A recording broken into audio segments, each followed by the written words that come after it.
Thank you. Oh, thank you. I can't tell you how humble your response makes a big star like me feel. Thank you. Please be seated.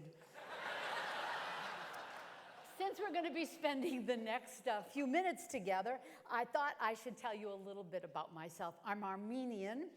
My grandfather's name was Papazian. All Armenian names end with I-A-N. He immigrated to this country in 1920 to Portland, Maine, to be exact. And America welcomed him with open arms. He saw the name Martin on the side of the truck, so he took the name. He also took the truck.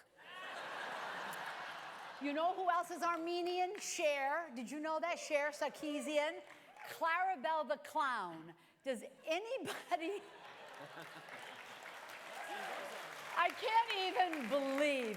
Okay, Clarabelle the Clown was Bob Keeshan, and then later he became Captain Kangaroo, but he was on Howdy Doody. Wow, I'm old. Okay.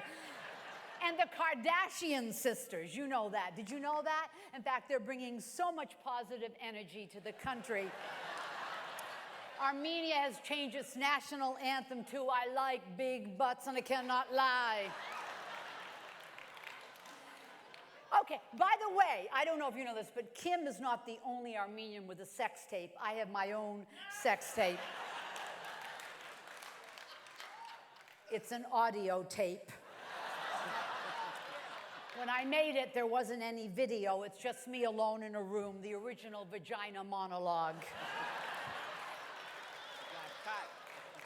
Oh my God. Okay, so I don't do stand-up, but what the hell. Okay, I stand before you. I'm not going to move my arms too much because the flab.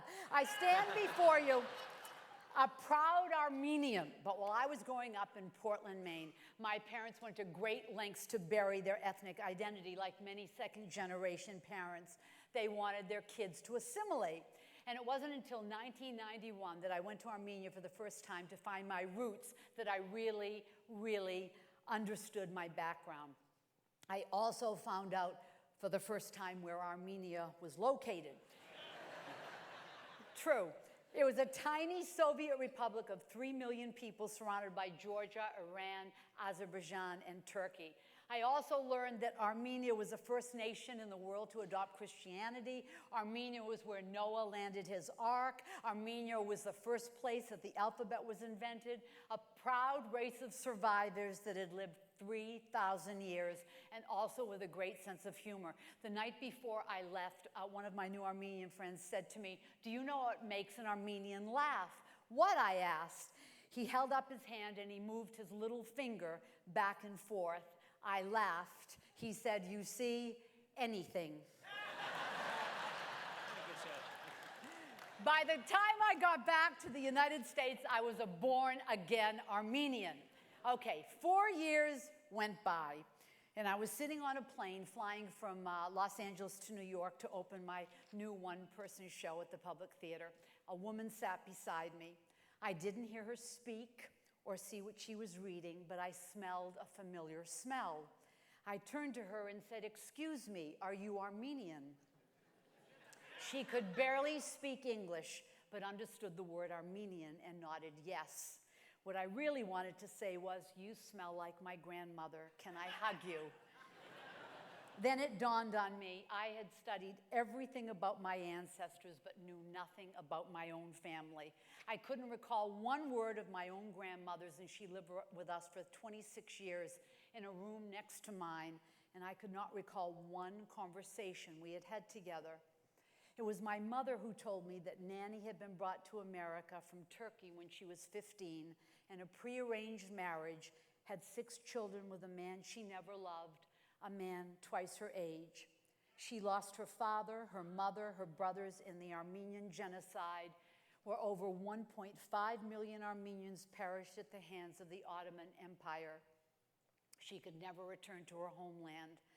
I remember her sitting for hours, always wearing black, knitting and staring out the window. I remember I wanted to make Nanny happy, but I couldn't.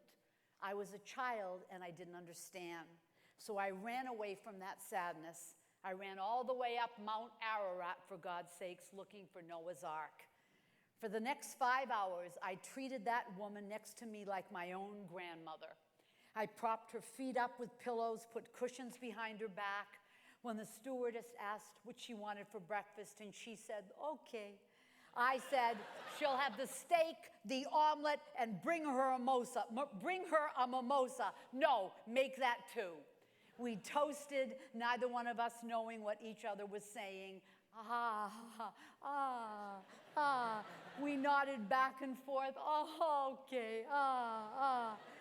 Then right before we were about to land, a phrase I hadn't heard since I was a child came back to me.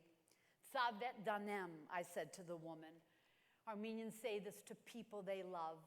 She took my hand. Savet danem, she said. It means let me take away your pain. So to all the immigrants out there in the United States, I say Savet danem. To all of you immigrant families living in fear that your family will be ripped apart, I say Savet danem. We will fight for you. We will march for you.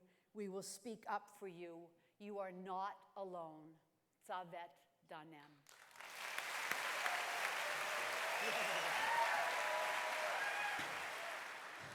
In honor of Andrea's grandmother, we're going to repurpose something that from SCTV that I've seen so many times that I videotaped, memorized with my friends, and we're going to recreate maybe what it was like for her grandmother coming to this country. Are you ready? Almost. Okay, here we go. Hello, and welcome to English for Beginners.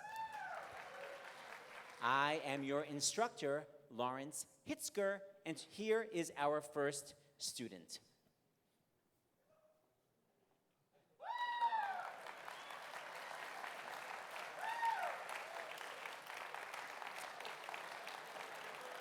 Come in. Come in. Koi. Come in. Koi. Come in. Koi. Come in. Oh, koi. Koi. Sit down. Partido. Sit down. Partido. Sit down. Oh, cedo. Koi. Now we will begin with a few simple phrases. Now we begin few sipirazos. No, you don't have to say that. No, so they bat. Can you direct me to the hotel? Kanui tarahoi tonaloto. Can you direct me to the hotel? Kanui tarahoi tonaloto. Can you Kanu direct me itarahoi to the hotel? tonaloto. Can you direct me to the hotel? Kanui tarahoi tonaloto. Can you direct me to the hotel? Kanui tarahoi tonaloto. Can you direct me to the hotel? Kanui tarahoi tonaloto. Can you direct me to the hotel? Kanui direct me to the hotel? Can you direct me to Can you interact me to the hotel?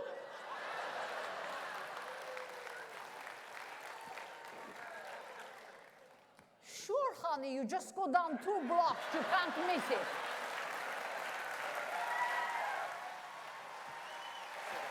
Love you, honey.